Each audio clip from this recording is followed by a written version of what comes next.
Hello. Welcome everyone to Confidence Through Cabaret, the podcast at Confidence Through Cabaret, anywhere you get your podcasts. I am Heather Jean, your host, as always. I am joined by the amazing, I'm going to say queen today because amazing tiara. I'm joined by the amazing Katie Bjargvide. Is that right? Nicely Oh, done. I've been practicing. Amazing. Katie, welcome. Thank you for joining me. Oh, thank you so Um, much for having me on. When you were describing the wonderful community that you're building, I was like so excited. These are amazing people that you are connected to. and you are one of them, and thank you. I'm so Yay. happy. So let me tell you a little bit about Katie. And in my short kind of chat with Katie today, I've learned a few things. So Katie is all about positivity and vulnerability and empathy and honesty and all of the things that are such key values in raising confidence and driving confidence through cabaret are all of those things. And we're going to have a little bit of a conversation about positivity and vulnerability, because sometimes those can be like conflicting things. But also, I just wanted you to know about Katie. So Katie's a freelance editor. Katie's a mom. Katie is all about identity, encouragement, and inspiration on YouTube, especially. Katie, am I right in saying you have podcast and vlogs as well as being a YouTuber? Well, I hope to eventually go into the podcasting proper world, but right now my podcast is on my YouTube channel. Amazing. Well, that's I call that a vodcast. And people really object to that. And I'm like, why is it not a vodcast?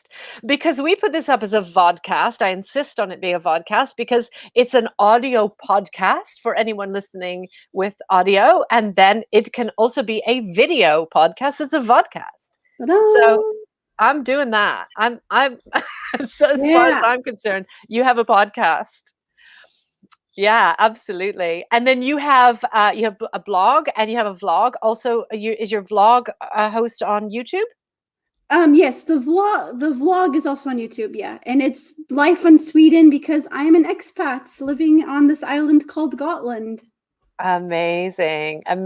So we have Katie joining us from Sweden, or from the US originally.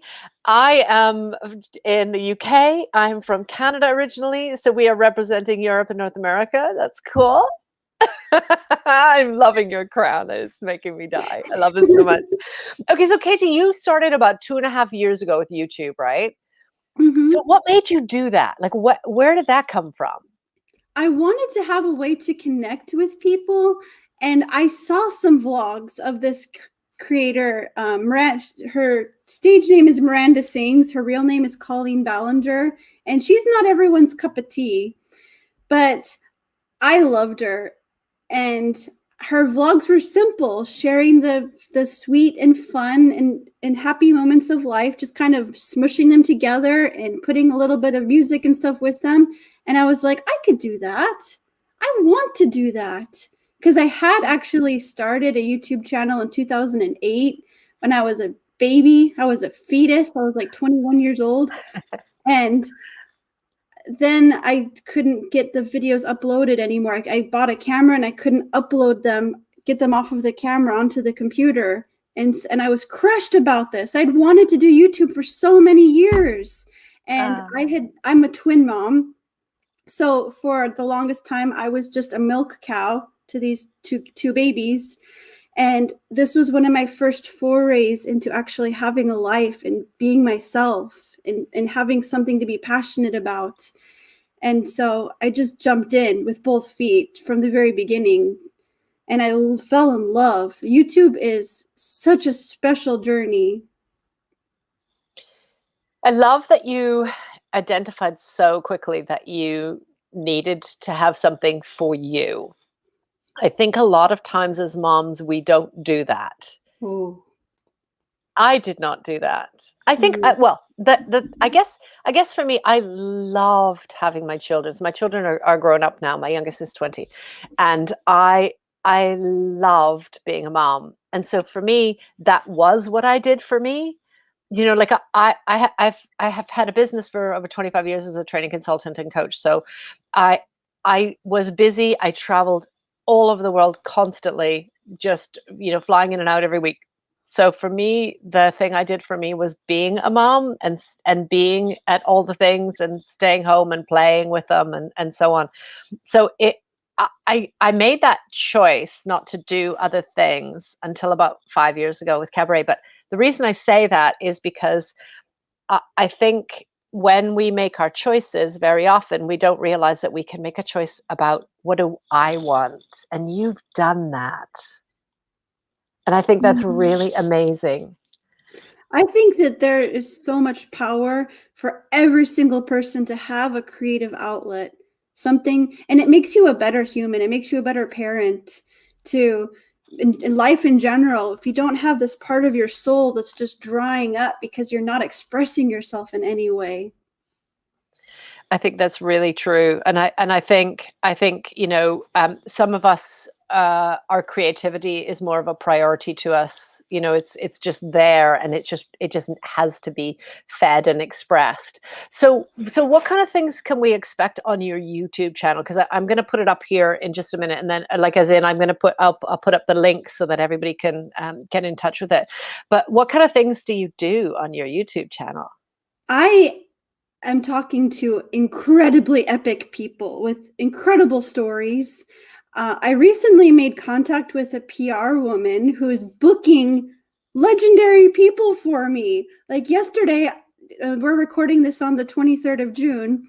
Yesterday, I uploaded a conversation with Scott Page, who has been with Toto, Supertramp, and Wow. Pink Floyd, and is a tech entrepreneur. And I've had conversations with TV hosts and models and authors. And the thing that, if any opportunity I get to talk to somebody who's in the famous or famous adjacent world, I don't want it to just be about, oh, what's it like to be famous and perform? But I want to give them a chance to talk about what they're passionate about, to show who they really are, and to get deep and vulnerable as they're willing to get. And I've talked to people sharing stories of getting out of abusive marriages. I've been deconstructing evangelicalism, which is not to say that I'm anti-Christian or anything, but I've been discovering that there's a lot of things that I didn't learn correctly. Like I learned homophobia and transphobia. I learned I learned a whitewashed history. And so I've been having conversations with people of color to fill in those gaps of what I learned wrong, and conversations with queer people to tell their stories. And it's just been so wonderful to learn and grow and just get better. What's been your biggest realization in getting to know people that you hadn't been able to connect or understand before? Like That if you like whether that's a particular kind of person or a particular belief that you had, or what's been the biggest realization? Well, one huge thing, it wasn't a result of the channel, but it was a result of my deconstructing in general. The word homosexual wasn't in the Bible until 1946. It was a translating error that has led to the suffering of so many people. And I've gone through such a journey of like this grief process of like, oh my goodness, how much of what I learned was wrong. But it's like it's pushed me to seek out more conversations to grow, and like conversations like taking on fear-based theology, and conversations really diving into the Bible and how it's not anti-LGBTQ.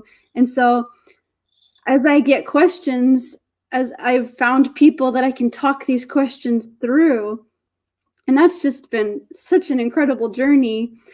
And in my vlogs, it's things are generally more lighthearted, but sometimes I just want to turn the camera on and I just want to say what's really inside and be unfiltered.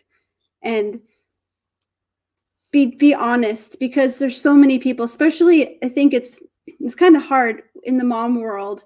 People are expected to just talk about, oh, life is great, life is perfect, but it's hard. And it doesn't mean you love your kids or your family any less, but it is hard. And to be a voice out there that's acknowledging the things that are hard is, I think it's a really meaningful thing. Yeah, and it's interesting because those kind of subjects. I mean, we'll all be familiar with, subjects that are taboo, or that we've been, homophobia and transphobia and those kind of things, but but we know that there's a conversation there that needs to be had. We often don't acknowledge the conversation about, I don't feel okay today being a mom. I feel really pissed off being with my kids, or and that doesn't mean I don't love them, but right now I don't want to. We don't have those kind of conversations, and then what happens for a lot of moms is that they don't feel like they're a good enough mom, and that's so difficult. Yeah. And I think you're sharing that, and you're out there, giving your honest take on things, frees up that conversation for other people. It's just so fantastic. Thank you. And as I've been in the YouTube world, I have sought out community, because we have this in common. We're both have such huge hearts for community. And so I've met so many other YouTubers, and there's a Facebook group called #NoSmallCreator. And I've connected with so many incredible people there. And I've kind of become a bit of an expert on YouTube, certain aspects of it. Like when I visit a new channel, I see like, wow, that title is kind of boring, episode 1, not a good title for a video. It doesn't give me any information about it. And I notice their thumbnails. I notice how long they talk in their introduction before they actually get to the point in the video. And when I visit a new channel, I just like immediately really want to give them some perspective about it. Not say like, jump in, this is wrong, this is wrong. I want to acknowledge what they do right, but I also want to give pointers of how they can do better. Yeah. So it's like, I don't even want to look at a channel if people aren't going to be open to me telling them something that could help them make it better at this point. Sure. And I realized I'm passionate about this. I wonder if there's a way that I could get paid to do this. Like, I mean, maybe. I mean, there's certainly, there's a lot of social media marketers and VAs that help with, your Facebook and your Instagram and, facelifts on those things. There are a lot of people who help with branding. So this is just off the top of my head. So probably.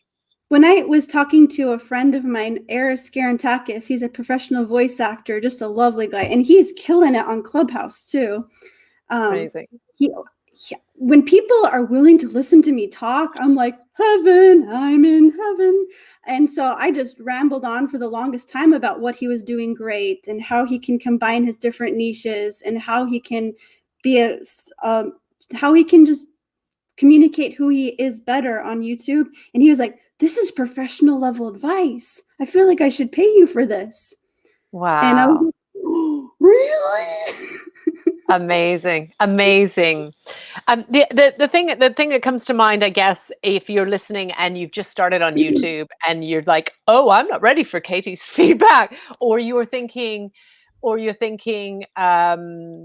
I'd like to start something, but it wouldn't be good enough. I mean, a lot of it is practice, right? Like a lot of it, like if you look at my early videos, so I'm a training professional. I'm used to speaking to large audiences, right? In a big conference center, no problem. But speaking to a little green dot all by myself blew my mind. And my videos are terrible at the beginning. Did you find that you got like better? I had a lot of practice talking in front of people as well. I was an actor for 12 years with a theater company in 26 countries and 3 continents, but who's bragging? Just kidding. But I also had a lot of practice. Before I started my channel, I did a lot of live streams on Facebook. So I was really practicing a lot in talking to a camera before I started. I didn't even realize that I was preparing myself, but I was. Amazing. Amazing. I do actually genuinely find it different between doing a Facebook Live where at least you have comments or you have, Mm. often have somebody with you versus talking to the camera myself. So on the Confidence Cabaret community, we have a lot of different playlists because we talk about personal life, work life, and stage life. And I recorded quite a lot of content around things like goal setting. So goal setting for your personal life, goal setting in work life, and stage life. So that was a lot of talking to the little green camera, and I feel different about it than I do if I'm doing a Facebook Live. Interestingly, but you're with people on your YouTube, so that's helpful. Yeah, in my conversations, yeah. But I wanted to go back to something that you'd said a minute ago about people worrying like, is it good enough, or I'm not ready for feedback. It's such an interesting thing that I can speak. You can. I am so passionate that everyone's story is worth it and good enough. Because even if what they want to say is exactly the same thing that you said, I mean, hopefully they put it in their own words and they're not stealing from you. But the thing is, somebody that will connect with you won't connect with you, will connect with them. And putting out a positive message, putting out your story is always worth it. And there's too much comparison of, oh, but they're better. Oh, but I don't have this kind of personality, because there are billions of people on YouTube looking for someone to connect with. It's not easy to find your people that you're like, I want to invest in them. I want to be there for their journey. Yeah, yeah, that's so true. That is so true. There's always an audience for your journey if they're your people. How do you find your people on YouTube? Because I think that's a thing that puts a lot of people off. It's like, but there are so many YouTube channels. Why would I start a YouTube channel? Like, what would you say about that? What's your advice for putting that out Well, there? it's a very slow crawl. If you're going into it wanting to see results quickly, you're not going to last. So in the beginning, you more have to do it for yourself, and you have to be willing to make a lot of bad videos before you really find your voice, find your confidence. So I think it would be better to go into it thinking of, I'm going to document my journey towards confidence, so that I can Right. look back on these older videos and not be ashamed by them, not be embarrassed, but say, wow, look how far I've come. Yeah. And when you know who your audience is, even if they're not there yet, but you're like, okay, I want to reach 30 something moms who don't know how to find their creativity, whatever. You make the kind of titles that you would look for. When you focus it on those people out there that you know are having questions, and you find out how you can answer those questions. If I feel like it's kind of got to be something that you feel like you have to do. It's almost got Mm. to feel like a calling. And so many people want to do it for the sake of doing it, instead Yeah. of like, I feel like compelled to do it. Like I have a channel called YouTubing with Katie, and it's fairly new, but for the longest time, I felt compelled to make YouTuber support videos. And I kind of tried to push it aside because they're like, no, I don't want to do that. I want to do vlogs. I don't have enough ideas for content for this every week. But you follow what your passion is, and the people will eventually come. Mm. Yeah, absolutely. Absolutely. And then you learn different things by talking to different people about how they do things. And Mm-hmm. then we were talking about it earlier about like how I do things is quite different to how other people do things with podcasts in terms of, guests and things. And then you go, oh, I could talk about that. And so it goes on, and we're all learning from each other, which is fantastic. Yeah, you Okay. invest in that community, and that's how you grow. Yeah, absolutely. Okay. So you have, what's that channel called?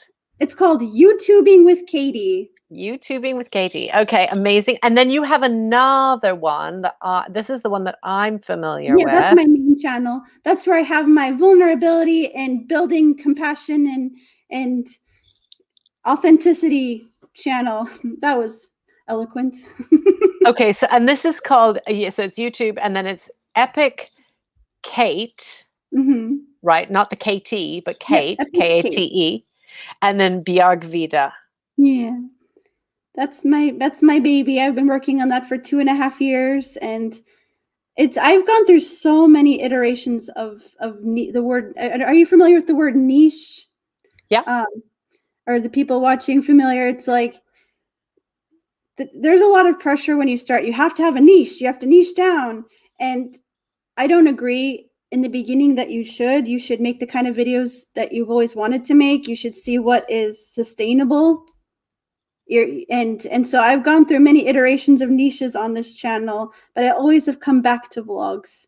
And I've been doing conversations for a year now, and it's so exciting. I've had so many conversations.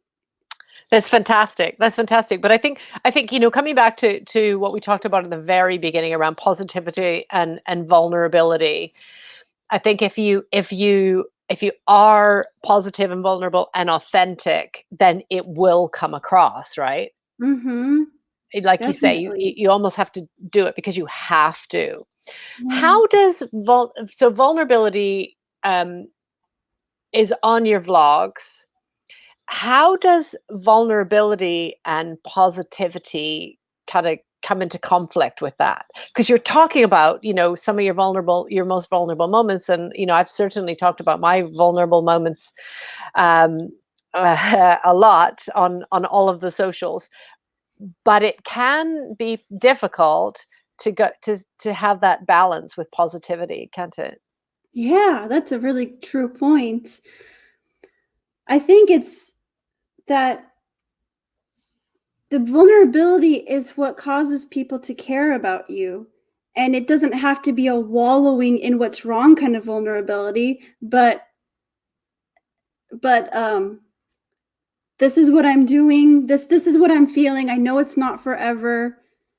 I This is how I want to get out on the other side. It's towards a purpose than just sympathy or whatever. And yeah, it's knowing that how am I going to connect to people? How are people supposed to care about me as a person, or me as a brand, or me as a business, or whatever? People want to see something real. And so that's part of my vision, is connecting with brands and businesses and saying like, okay, when I'm editing this video for you, you would just cut out the part where your cat interrupts you and you chuckle and you yell at the passing traffic because you're trying to record, and I leave those moments in because it's authentic and it's vulnerable, that to show that you don't have it all together, because people don't want to see people that have it all together all the time. They want to see that someone else is struggling with annoying light and feeling not confident when they stutter over their words, that we all do it. Yeah, I couldn't agree more. I think we talk a lot about perfectly imperfect at Confidence to Cabaret, and Yeah. it is that, and my imposter voice screams at me and says, I did a live training the other night, and the slides were somewhere in the process between changing them from Apple's slides to PowerPoint slides to Google slides. The slides just ended up all jumbled up. Anyway, I was running a live training, and the slides were all the text on top of each other. And I just thought, okay, I acknowledged it, and then we carried on, because I wanted to say, okay, well, let's hang up, give me 5 minutes, and then we'll start this again. But why? Yeah. Because and actually somebody hung around at the end and said that took nothing away from it. In fact, I thought that you did that on purpose because I thought you were making a point. You know, people aren't, you're absolutely right, especially now. I think after 2020 people are not Mm. looking for perfection, because before, we had our office life, right? But now, we're used to seeing each other on Zoom, and the dog jumping into the middle. The number of times the dog has been on my podcast is hilarious. Yeah. But do you have your children there with you sometimes? They sometimes pop in, and when I was talking to one very legendary musician, Leland Sklar, my husband was like, it sounds like they're kind of at a lull in the conversation. So he let one of the kids come on purpose, and she climbed into my lap and said, "What is your dog's named?" And it was a Oh, really cute moment, and he loved it. that's so amazing. That's so amazing. And I think you're absolutely right. I think the guests enjoy as well that they're allowed to be themselves and they're allowed to be authentic when they show up. Um, and I think there is a whole culture. Actually, we've been doing a whole week on this in the Confidence Through Cabaret community on Facebook about toxic positivity, where Mm. we're supposed to be smiling and chin up, smile. It could be worse, and all of that stuff is just it means that we're pushing in those feelings and we're not expressing them. So I love that you're not only allowing but encouraging your guests to be really vulnerable and real with you. I Yeah. think that's fantastic.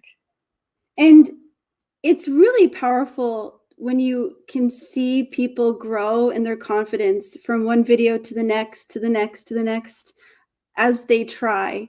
And it's Mm. happening with a lady that I'm editing for named Vicky. She's a marketing expert. And it's so fun that when she lets me pull out those details of real life and allows me to leave them in and have fun with them. And she is getting better as she Mm. goes. And that's like, you will get better, and you Heather can't compare your YouTube videos to your career of talking in front of people, because they are Mm. two different beasts. Yeah. Having that connection with a live audience and feeding off of each other's energy is so special. Yeah, absolutely, absolutely, and that's why I love the podcasting and the vodcasting, because I am actually able to connect with people, and it's quite surreal recording a podcast when we don't have video on. Have you done that? It's I hate it.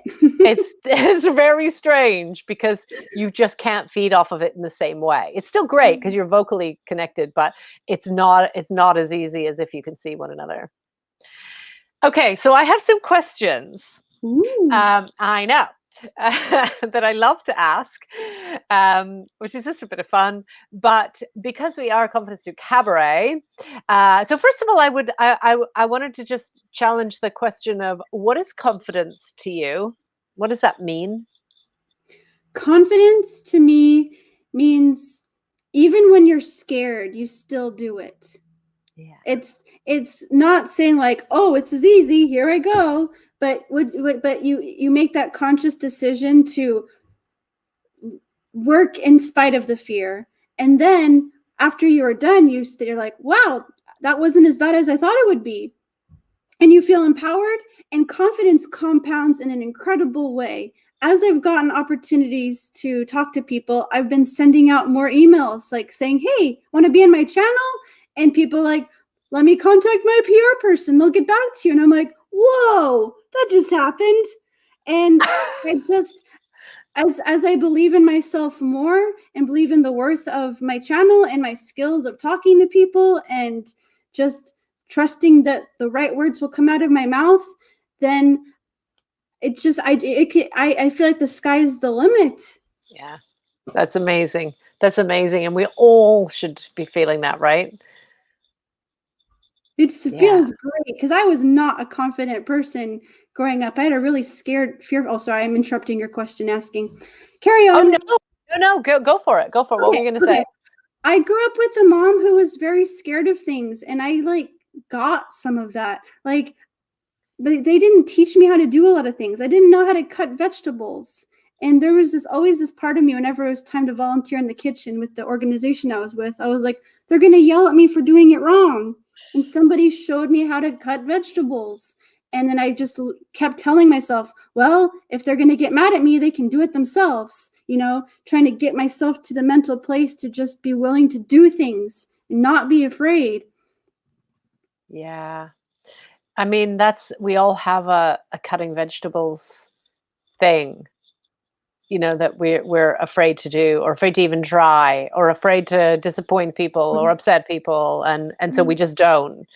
And then coming back to your point about confidence and knowing that you could do so much more, and it is just such a great thing to be able to overcome those fears and do it. And just say, like, the worst that can happen is someone yells, okay. And then I can say, sorry, you can do it yourself. When you put yourself out there for an opportunity, the worst that can happen is they say no. I got a no today. And I was like, okay, cool. I tried. Yeah, and that's the bit is measuring those moments that you've tried. Yeah. Yeah, I love that. Okay, so if you were going on stage to perform a cabaret piece, which can be anything, it can be anything, and I know you're a fan of drag. I love that. But if you were going on to perform any kind of cabaret piece, what one prop would you want to have with you? Hmm. That's interesting. I'd really love to try like stand-up comedy. I think that would be a lot of fun. I think I would want to have, I mean, water is a really boring one, isn't it? It should be something interesting. Well, water is important. I mean, water can be lots of things too, right? Like, Yeah. I mean, yeah, water can be lots of things. But certainly, if you're going to do stand up, you're going to want water. But you know what? I was just going to say, it's not just the fact that it'll um, keep your throat moist, but it's also something to hold on to. Mm. I had somebody Maybe one like a time. teddy bear or something. Maybe just something I can just squeeze and hold on Maybe. to. I had somebody who had a pen because they felt like it was really like it was a strong thing, because they're used to it. They're, from the corporate world, and that pen feels like it's actually this comes up a lot when I do presentation skills in businesses. They'll sort of have a pen, like as if the pen is going to protect you from the angry mobs that don't like your performance, whatever it is. It's of course not. So actually, it's interesting you say that about water because it represents also the vessel, right? Mm. But the teddy bear, I feel like that's a really niche stand-up act if you're just gonna like squeeze your teddy. I think Well, I think that's I very was cool. I mentioned I was an actor for many years, and one time I had a broom for a prop, and I was so nervous. I think I might have been performing in German too, so there was an added layer of nervousness. And it was a hollow top, and I managed to just get my thumbs stuck in there, and I was like trying to pull it out through the performance, and I pulled it out, and it was bleeding, and I was holding my hand, trying not to draw any attention to the fact that I was bleeding. And you just carry on. Just did the play, just finished. One time during a play, my skirt was falling off. I had trousers underneath, but I was having to hold the skirt up with one hand the entire play. Amazing. Amazing. That's hilarious. And that's the kind of thing where people would go, "Oh, that's why I wouldn't want to go on stage because I'd fear that." But if it happens, You have a great then story. you carry on though, right? You just Yeah. carry on. Yeah, absolutely. It's like Okay. anything hard in, oh, sorry, I keep No, interrupting. no, no, no. Go for it. Go for it. Go for it. Anything. It's like anything hard in life, like a tragedy, and people say, how did you carry on? Like, what's the choice? Lay down and die? Like, you have people that depend on you. You have to take care of yourself. Like, it's a dumb thing to say. I couldn't. I love that you just said that because it's so true. Like you fear it happening, but if it happens, I mean, I wear very high heels on the stage, like very high heels, like minimum 7 inches, and I have fallen over. Actually, I'll tell you this. I'll tell you this one story just because you look so shocked. So I had never worn 9-inch heels. It was the first time I put them on, and I decided that I would perform in them, and it was a drag number. And so I was in full, well, I mean, insultingly full drag for proper drag artists because I was just nowhere near the caliber of actually calling myself a drag performer, but I was trying. And I had never put them on. I put them on right before I performed, and I fell and I went over on my ankle. I mean, why would I think that this is a good idea to not practice in this? But anyway, and I went over on my heel, and there was somebody else on stage with me, and she was next to me, and I shoved her as I fell to just kind of make it look like I was being quite bitchy because that was in keeping with my character. and, and then she fell. And it fit with the character. We just kept it within the character. She got up and she pulled my wig off and threw it into the audience. And then we carried on as if nothing had Wow. happened. It So, was hilarious. so this performer incorporated it into their, like, it was just part of the show. There was no hard feelings. None at Okay. all. They didn't thought it was funny. In fact, they didn't know that I hadn't done that on purpose. They didn't know I fell. They just felt me shove them, and then she got back up and she pulled my wig and threw it and carried on.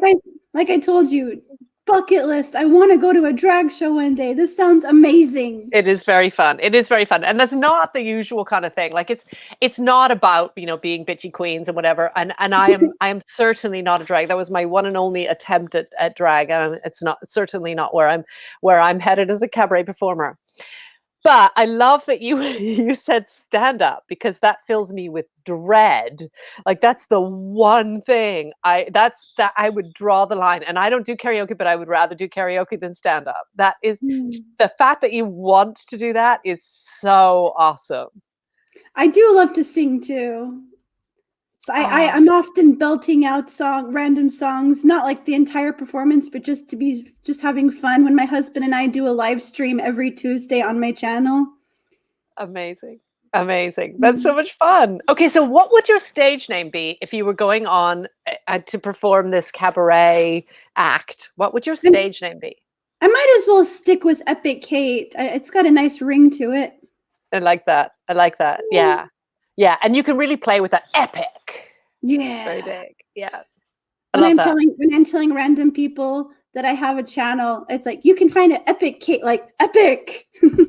Yeah, absolutely. And the crown, I mean, that just polishes it all off. The tiara. Okay, so what is your favorite lesson that you have learned? It doesn't have to be the best or the biggest, but what is your favorite lesson that you've learned in life? Oh, come on. That's too big. You have to pick one. You have to be question everything. You don't get any bonus points in life to just blindly follow everything you're taught. And there's just so much fear of the unknown. There's so much fear of disappointment when it comes to these things. Like I was struggling for a long time with disappointing my parents for, not being a homophobic jerk. But like, no, screw it. They can be disappointed. I'd rather be on the right side of humanity. And the more you open yourself up to the truth, to more truth out there, the better of a person you'll be, the freer you will be.